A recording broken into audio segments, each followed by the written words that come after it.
Good morning, people. This is David J. Price, and I'm here with Bernardo Ansel. You are listening to the Lottery of Life podcast, where we go into depth on how men across the world can improve their lives through the three main areas of life, which are finances, personal development, and overall general fitness. So if you're ready to go on a journey to mental improvement, then relax and have a seat because you are at the right place.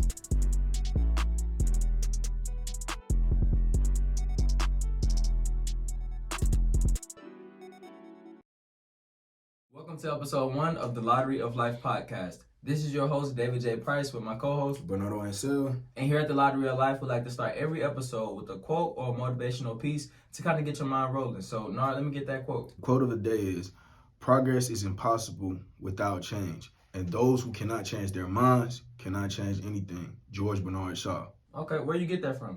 I got it from Google. What made you choose it? The reason why I chose this quote is because mindset is very important in life. You cannot get a good fruit from a bad tree. It's just impossible. So you got to really change your minds and put positive things and really tell yourself that you can achieve what you want to and that you can really make your dreams come true. If you don't believe in yourself, nobody else will. Okay, so you're basically saying in order to reap the benefits or to reap the good fruit, you must plant good seeds. Of course, 100%. 100%. You got to change your mindset. And another thing I wanted to put into it, I want to also give some tips and some ideas how to change your mindset. So let me ask you this. Hold on, my brother. Look, before we get into that, I want you to hold on to that because this is our first episode. So, but that being said, we got to make sure we give the people exactly the information that they're looking for, which is, what is the Lottery of Life in the first place? How do you win it? You know what I'm saying? Who is it for? Yes, sir.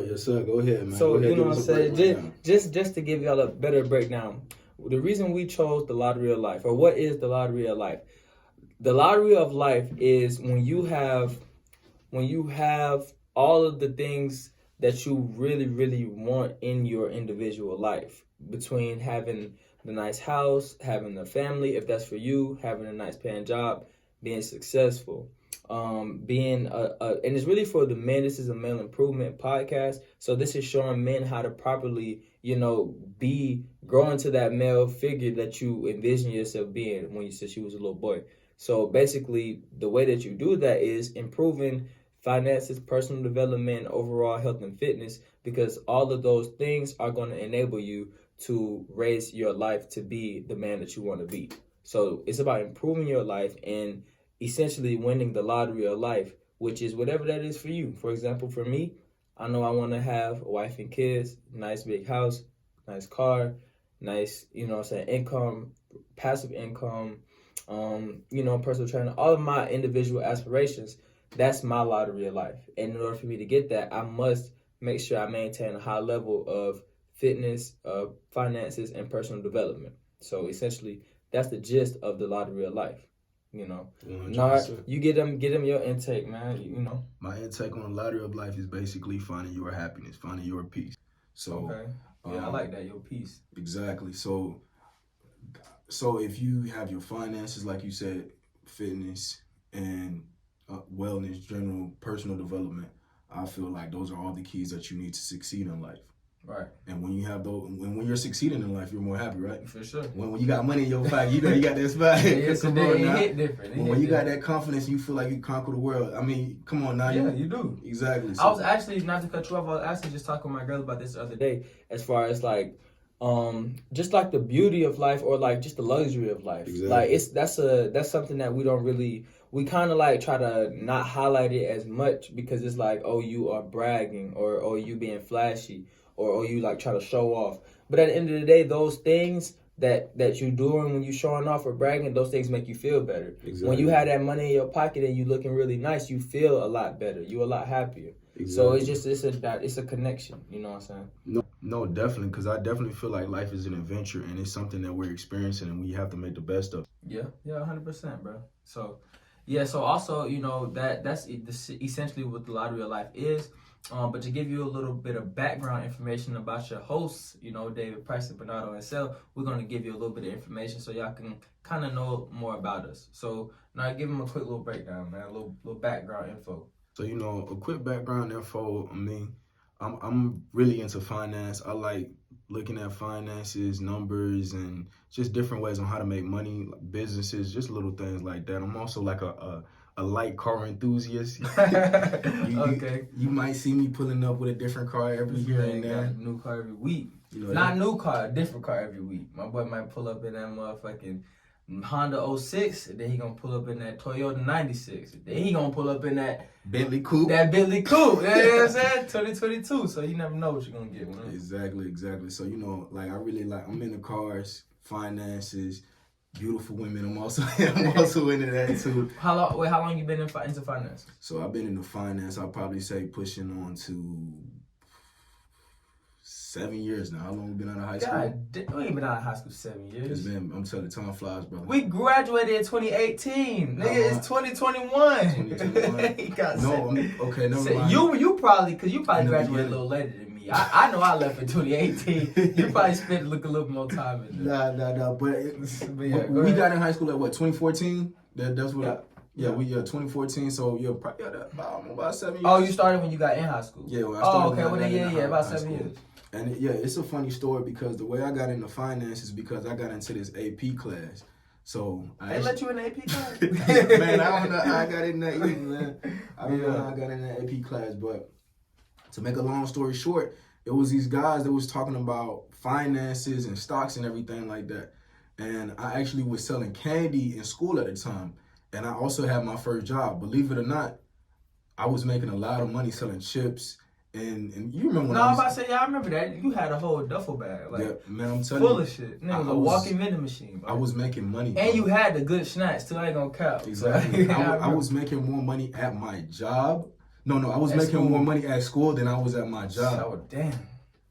So I heard these people that were talking about the stocks they were talking about stocks and cryptocurrency because at that time, that's when Bitcoin and Ethereum and all those stuff like that, the hype was really just way in coming high school. Come on, man, you remember that was back when, like, I think it was like 2016. That was when Bitcoin hit like 19,000, and it was this kid that was in high school that became a millionaire. He was like 18 years old because I think he bought some Bitcoin, probably way back in like 2014, probably like when we just got into high school, and he made $1 million when he sold it.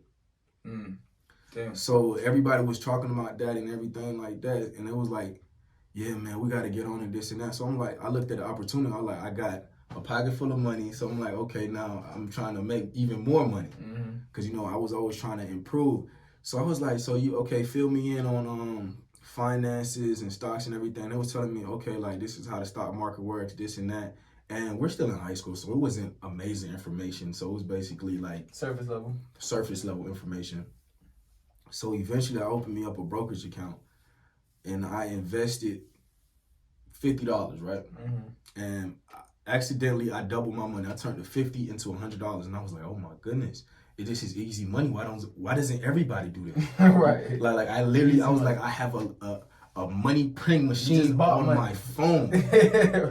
Right. So long story short, I lost my I lost the $100. You ran out. And I was like, damn, what happened? So that gave me a burning desire to really learn and want to improve on what I was doing, because I was like, it's definitely money in this, and why doesn't everybody do this? And it's definitely something to know and definitely something to understand.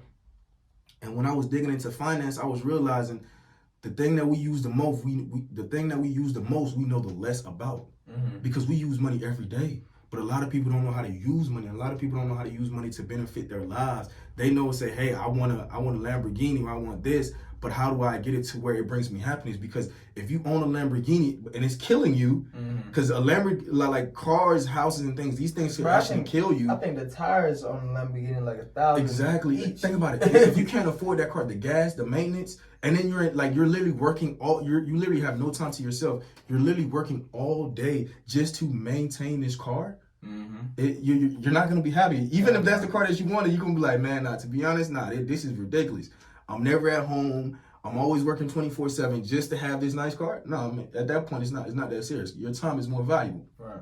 So yeah, no, most definitely. So now it's your turn, man. Go ahead and give a quick background about yourself. Well, you know what I'm saying? I'm a fitness guy, man. You know that I've been a personal trainer. I've been officially training. So I launched my business, It Can Happen Personal Fitness, earlier in the beginning of this year. But I've been training people consistently since starting last year. I was training one of my bro's sister and then his little brother as well. and also myself, because I'm tell you how I got to fitness. It's a tough story right here, but it's a real one. So basically, I was in 5th grade, and we had the apartment. Each complex had their own pool or whatever. So in my apartments, we had a lot of people that we kind of our pool because we had like the deepest pool, and I was new to the school and everything, and I was cool, but I never seen none of these people outside of school. So when I was in the pool, I remember these girls from school who I was cool with coming into the pool.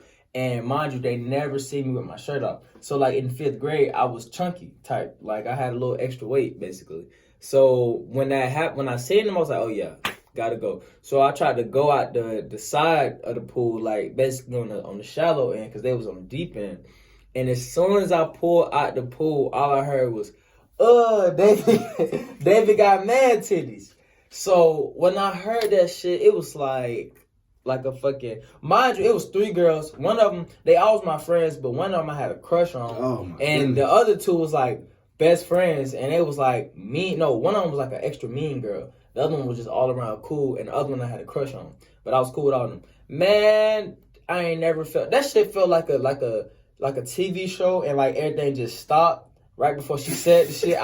Because as soon as I heard I knew what was going on. Like it's like everything, because like I was cool and I was like cool with everybody. So like at the same time, like I had a lot of attention on me. It was good attention because I was very smart as well. And like I said, I was new to the class, new to the accounting. So I had a lot of attention on me anyways in school. So I guess she just seen the opportunity, but all I heard was and everything just stopped. And then I heard David got man titties. I was like, oh, in my mind, I just fell out. But shit, I had to play it cool, you know what I'm saying? I think I said some little smooth shit, some funny shit. And I definitely got up out of there though. And that same night, bro, I promise you, like, I was sitting on my bed, bro, look down at myself. I'm like, bro, I'm not going for this shit. It's over with. That same night, I started working out. Like, I went to the rent office, ran on the treadmill much as I could. Next day, I told my dad, like, look, I need you to get me right. Because my dad moved furniture. And he's, like, really big. He's, like, 6'3", 6'4", 240, 250. What happened to So, I'm working on it, nigga. I'm working on it. But, yeah, so my dad moved furniture. And he would literally, like, get up and lift weights before he even go to work.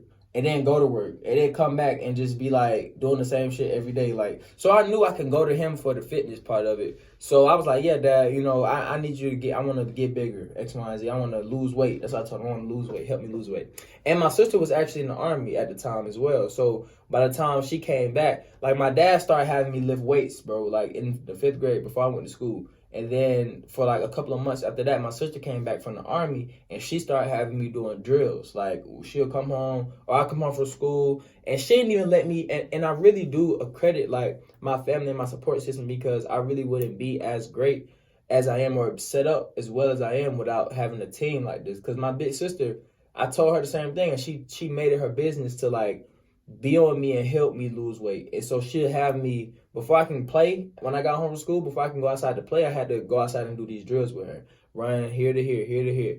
And I always been an athlete. I was been athletic. I still one of them big ass kids. I just had a little extra weight. So, I didn't mind doing none of that shit. I'm pushing every time, every day. And that was how I really got into it. And over time, playing sports and things like that, I got to high school, wanted to play football, had to get bigger again, because I had to get in shape again. But this time it was actually getting bigger and getting muscle mass, because all these giants in here said they was kids playing football. So I'm seeing niggas with full face beards and shit. Man, you know what I'm saying? man? Yeah, so man, that gave me the motivation to get stronger and get faster. I started wrestling, played football, ran track. And that being said, each season I had to try to improve upon something else. Okay, so since I'm glad that some of the things that you brought up, because like today, like I said earlier, the main topic for today is mindset. So what you were saying is something in your mind changed, right? Yeah. So are you saying like your family really helped you change that mindset, that support system? what I would say is the support. It's more so the support. They didn't really change my mind because my mind said it can only come from within. But they supported my beliefs. They supported my mind, and they always tell me. I will say this: my dad and my mom always told me I can do whatever I want to do. I can be whatever I want to be, as long as I can remember. So when I changed what I actually wanted to do or wanted to be, they just fell in line and supported. Okay. You know. So the thing about it is, so you're saying, so like ever since you was little, they already put something in your mind and was like, okay, David, you can achieve anything that you want to achieve. So you already had that mindset. They just gave you that little extra push. Yeah, 100%. Okay. So what are some ways that you feel like somebody can really change their mindset? Because I got some examples I want to see. So for you, if you didn't have that support system, if you didn't have a strong family that was supporting you, that said, Dave, you could do anything. Let's just say you're an overall negative person. You don't feel like you could do anything. How could I? I would say to change your mind, you must change your environment. So you must actually like experience life. Exactly. You dig what I'm saying? So like for example, simple example, when I first started working, I didn't have a car. I rode the bus. Every time I rode the bus, I see something interesting. Every time I rode the bus, I'm looking out the windows, looking at different cars, just observing. If you observe your environment, then you'll actually learn new things and you'll be motivated to try to do new things or become something new. No, exactly, because that was actually one of the points that I had as well, because like I done seen like when I get in a different environment, my mood changes. Like if I'm around people like you that has the mindset like you can't achieve anything, I start feeding off of that. I start feeling that energy as well. I'm like, right. Hey, if he could do it, why can't I? Because Exactly. I'm seeing David to be done, and I'm seeing David accomplish this, and I'm seeing he's doing this. I'm just like, what's the difference between me and David? You know what I'm saying? Exactly. It's all skin and bones at the end of the day. So it's like, okay, so it's something different within David. So I'm like, okay, cool. Let me try to get that same mindset, because like when I'm in a positive area, when you're around a whole bunch of negative people, that negativity start feeding off of you. It's all energy, bro. Because I don't known people, like I have like a very strong mindset. I do feel like I could accomplish anything. But I mean, it's some people in life, they be like, you ever met some people that's just so negative, man? They was like, nah, every time you say, hey, I want to do this, nah, you can't do that. Nah, you can't do it. We were programmed that way though. You know what I'm saying? If you think about it, bro, when you were raised, you know what I'm saying, it's like this. And I just thought about this the other day. When you're a kid, they tell you, most people, or you know, usually when you get up and walk, everybody cheer. You know what I'm saying? When you talk for the first time, they cheer. They, good job. They support you. You know, you get your awards, you know what I'm saying? All of that. The minute that you become an adult though, the minute you hit 18, anything that you trying to do, like for example, before you can walk, you had to crawl. So literally as a baby, you were crawling, but you really wanted to walk. And then you actually got up and tried to walk, and then you failed. And then you failed, and then you finally got up and was able to walk all the way. And they supported you the whole time, and they cheered you on. But when you do that as an adult, when you're trying to figure out something that you want to do, let's say you want to be an artist, and I have to start somewhere, and I'm crawling, I'm just drawing in my notepad, I'm showing my parents, but I'm 18, I'm an adult, and I'm showing them these art. They're not gonna support it the same way as they would when you were a kid, because now they like, you sure that you want to be an artist? You sure that you want to, you know, see how they start questioning everything, becoming very skeptical versus being optimistic. So I feel as though you about to say something? Yeah, no, because the thing I wanted to say, because like you were saying, like as a kid, a lot of people get that support system, but you know, a lot of people also don't get that support system. And I know Socrates once says, from the age that you were born all the way up to the age of 7. So you show me the man from 0 to 7, and I'll show you the man. Mm-hmm. Like I could tell who you would become if I could just see like how you experience life from the day you were born all the way up to the age of 7. Mm-hmm. So like little things, because you know kids are kind of like Play-Doh. Like they're not formed yet. Like every situation that happens in life sculpts them into the person that they want to be. And it molds them. Yeah, that's what I was saying when I was like programmed. But the thing about it is, like I could also see what you're saying, like over time, because like when you see, okay, this and that, like you were kind of baby, when you start seeing how life is, like you could start like your mindset kind of changes.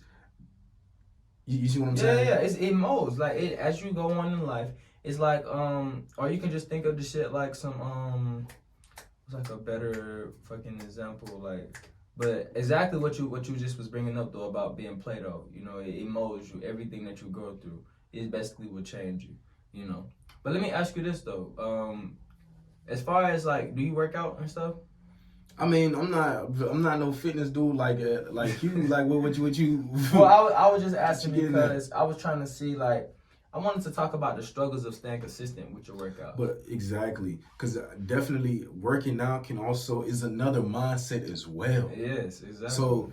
So for me, I feel like when it comes to working out, my mindset is just not there. Like I'll say, hey, boom, let me work out today, Thursday, Friday, and then boom, the consistency just goes out the window. It's like, man, I just don't have enough time. So let me ask you, how do I build that mindset? If I'm a beginner, I've never worked out, and I was like, okay, I want to work out. What advice would you give me? I mean, you must remember like your why and just stay dedicated to that. For example, me, I remember vividly. I was sitting down, slouched over, and I had a roll in the side of my stomach. And I promise you, I was like, I don't want that. I want to be able to do this without that shit. I want to be able to stand up without having man titties. Like as a little boy, I thought about that shit, and I was dedicated to it. That was my reason why. I wanted my body to be how it is right now. I'm like, you know what? One day when I'm gonna be older, I'm gonna have abs. I'm gonna have big chest. I'm gonna be fit. I'm gonna be looking like one of those dudes, and I look like one of those dudes. So it was just all about dedication. It's about staying dedicated to your reason as to why you want to work out in the first place. A lot of people work out for either appearance or for health, or if you're an athlete, it's for strength or certain things like, you need to do this feat, or if you're a power lifter, you need to lift this amount of weight or things like that. So it's all about the reason that you actually began working out and staying dedicated to it. Exactly. So you gotta find your why. So for you, like, did you write it down? Because I know a lot of people say when you write stuff down, it becomes embedded into your mind. Or did you just take a picture where every time that you just look down and say, I gotta go work out. I gotta go work out. The second one, because I was a kid, so I approached that situation back then, like now as an adult, I would write it down because that's how I work now. But bro, I was vividly picturing that girl saying, David got man titties every time that I looked at myself. Okay, I ain't gonna say it like that. It didn't kill me like that. It didn't kill my self-esteem or nothing like that. But what I'm saying is, when I noticed that extra weight, when I noticed like, oh, I do still got this, then I would think back like, remember what Shawty said? All right, you gotta work, and then I would go work. It kind of did, it did break your self-esteem, man. Nah, bro, nah. Listen, but there's nothing wrong with that. Because you was in the military, and somebody told me, like, what they do in the military, they break you down and they build you back up. Right. So that broke you down, and now you had to build you. I had to build myself back up. You're gonna come back stronger. Yeah, like muscles, shit, like building muscles. The same thing. You gotta tear that shit, put it under stress, and it's gonna come back recovered. Exactly. So if I'm just getting in the gym and I'm a weakling, what are some exercises that I could really just... Simple exercises, bro. First off, you need to work your full body. Don't be out here trying to do no goddamn all day, all week chest, goddamn one day legs or nothing like that. So what is a full body workout look like? I'm gonna get to you. All you have to do, like, you just need to simply focus on one upper body, one abs, one lower body, and then like a full body cardio. That's what I would recommend. So I would say you want to start off with a simple bench press, a flat bench press. Okay. I don't have access to a gym, David. I'm just starting out. Well, you ain't got no excuse. Get your ass on the floor and do some push-ups. But you can change it up. You can elevate your feet to make them a little bit harder. You can put your arms a little bit wider to actually focus on your chest. You can put your arms in a little bit more to focus on like your triceps and things. You can do pipe push-ups. It's all type of different push-ups you can do. So your body is all you need. So you can just start off with push-ups. Choose a variation that you like. Diamond push-ups, wide grip, regular, anything. And then you can do, just turn around on your back. Literally, this is the literal way I got into working out. It's the same thing I did at home. Like before I went to sleep, I do one set of 45 push-ups. No, it started off as 30 until I got stronger. So I would do 10 close, then stay up the whole time. And I still do these to this day, but they just elevated. 10, come out, 10, come out wider, 10. And then I turn on my back and do like 45 crunches or some shit, or toe touches or something. And then I just cycle like that. And then I would say you want to do that, and then you want to, then you want to go outside and run. Just run. Because running is going to use your full body, and it's going to give you like something that you can be doing to push yourself at the end of a workout, or even the beginning of a workout. But I like to run and do cardio after I lift. So what if I can't do a push-up? What is like an easier way for me to start? Like, can you like just give me a good description of it, like how it's supposed to be done? Well, it's you can do seal push-ups, or you can do girl push-ups. Seal push-ups is basically just having your body flat on the ground and just raising your upper body up and down and just leaving the rest of your body flat. I mean, I know you did say you was a personal trainer. You don't have anything where people could like really just get like a visual, you just breaking down workouts or anything like that? Well, yeah, no, I launched my business. You can follow me. It Can Happen Personal Fitness on Instagram, Facebook, YouTube coming out. That's going to give you a lot of information for like simple workouts you could be doing at home. A lot of workout tips or even nutrition tips as well. What about mindset? Are you out here building a mindset too? You pushing motivation? Yeah. I'm definitely pushing the motivation, man. Y'all look out. That's just me. That's my own. It Can Happen is my fitness, my own personal, my own motivation, and my inspirational speaking and everything is going to be centered around just myself. But I wanted to ask you something real quick, bro, because you know how we were talking about how improving these areas of your life, like fitness and finances and things, are going to help you succeed. So would you say, because earlier you were saying how you made that money when you were in high school, then you lost it, and then you decided to figure out how you can make it back or make more. How has improving your skills and finances helped you be more successful in life? So let me just say this. This is how I improve my skills and finances. So you have to find that there is a problem to a situation. I mean, like they say in therapy, you can't help anybody if they don't know if it's a problem. Mm-hmm. I mean, if you don't realize that there's a problem in the situation, there's never gonna be no problem because you don't see anything wrong. So for me, my epiphany was around high school. I was making around $2,500 a month, almost maybe $3,000 on a good month in high school, and I was literally living off of my parents. I had no bills. I had like a phone bill that was like $50, right? So, and I was still looking at my bank account, and my bank account would still kind of almost be empty or kind of still be at zero, and I'll be like, man, what is going on? Mm-hmm. So the problem was that I was spending everything I made. Right. I wasn't putting anything up. And then when I was really digging into my finances and really finding research and digging up research, it was somebody who recommended a book called The Richest Man in Babylon. Mm-hmm. And one of the key things that the book was talking about, what the richest man in Babylon did was he didn't eat all that he made. All the money he made, he put up 10% of everything that he made. You should not, if I was making $2,500, $3,000 a month, there's no way I should have been spending all that money with no bills. Because since I had that money, I was spending all that money. I should have been putting something up. If I had $2,500, I should have only been using $2,000. I should at least put up $500, something, for tomorrow. Because you should never be at zero. You should always have, when it comes to finances, it should always be something like either an emergency fund or some type of money in the back burner that you got put up for like a rainy day or like for emergencies or for the future.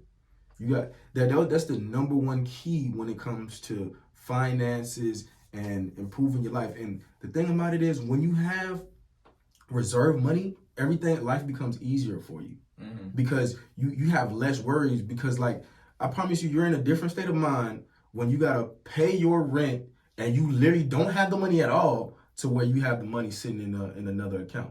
Yeah. Because I'm not gonna worry as much. I'm like, okay, I don't want to touch my emergency fund, but I'm about to go out here and see if I can make that money, and whatever I'm short, I'm about to go in that emergency fund and put it. That's what I have it for. But when you're at the point where you don't have no options, that's not where you want to be. That's gonna take away from your lottery of life. That's gonna take away from your happiness. Exactly. So definitely, I feel like you should never spend all that you make. Or more so, you should always improve your skills financially because it's gonna help you succeed. No, flat out, you should not spend all the money that you make. If you should only use. Matter of fact, millionaires only live off of 30% of their income. Why are you living off 100% of your income?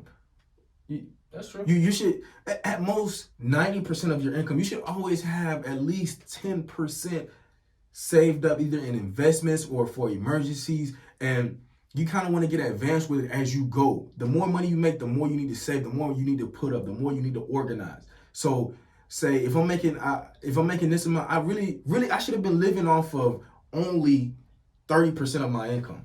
Mm-hmm. I would have still been living good. I mean, I would have been doing better than most high school, because I was living with my parents. I didn't have no bills. They didn't ask me to do anything. All they asked me to do was go to school, and I had a $50 phone bill. That's easy. That's cake. Literally, if I would have spent $800 a month, I would have been balling. Fact. I'm telling you, I would have been balling. I would have had all the nice stuff, all the nice this and that. So that's the point that I'm really trying to drive, is don't spend all the money that you make. Okay. at least put up 10%, 20% of your income. And the more money you make, the more you need to save. Yes, and let your money make you more money. I want to add that part as well, because you want to make sure that if I do have to make $100, just for a number of reasons, if I make $100 in a month, then and I spend 30 on myself just for standard of living, the next 60 that I spend, well, actually, I'm gonna put up $10, like Nard said, for that investment or emergency fund. So that leave me with $60. I'm already paying my living expenses. I've already put up my whatever. So this is money that I'm gonna spend. The 60 that I spend should bring me 120, or at least 80. You dig what I'm saying? Because you want to make sure you spend it on something that's gonna bring you more money. If you don't spend it on something that's gonna bring you more money, you just start to slowly go back down and get closer to zero without knowing it. So that's why I would say it gives you a more of a cushion once you let that money make you more money, because now you got double as much money as you got the first time, and you had to do half the work.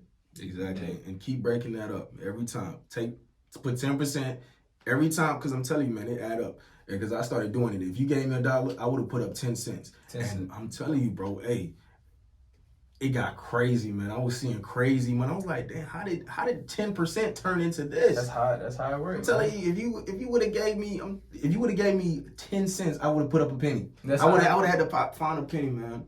Mm-hmm. But man, that's all the time that we had, man. I feel like we brought some heat, man. I think we went very well. It went very well. I want to thank everybody for listening. If y'all want to follow up with us, you can definitely check us out on Facebook, YouTube, or even shoot us a DM if you have any questions or concerns or topics that you want us to speak about on our next episode. That wraps up the first episode of the Lottery of Life podcast. Nard, you got any closing remarks? One closing remarks that I want to say is, I just want to say this. You're one decision away from changing your lifestyle. Man, I completely agree with that, Nard. Hope y'all enjoy y'all week. We'll see you soon. Hey, this is David. Just one more thing. If you like some of the things that you've heard and you want to give us a review, please comment below or shoot us that DM and let us know how we can improve the podcast, or maybe some topics that you want to hear us talk about. Once again, thank you so much for listening, and I look forward to seeing you next week.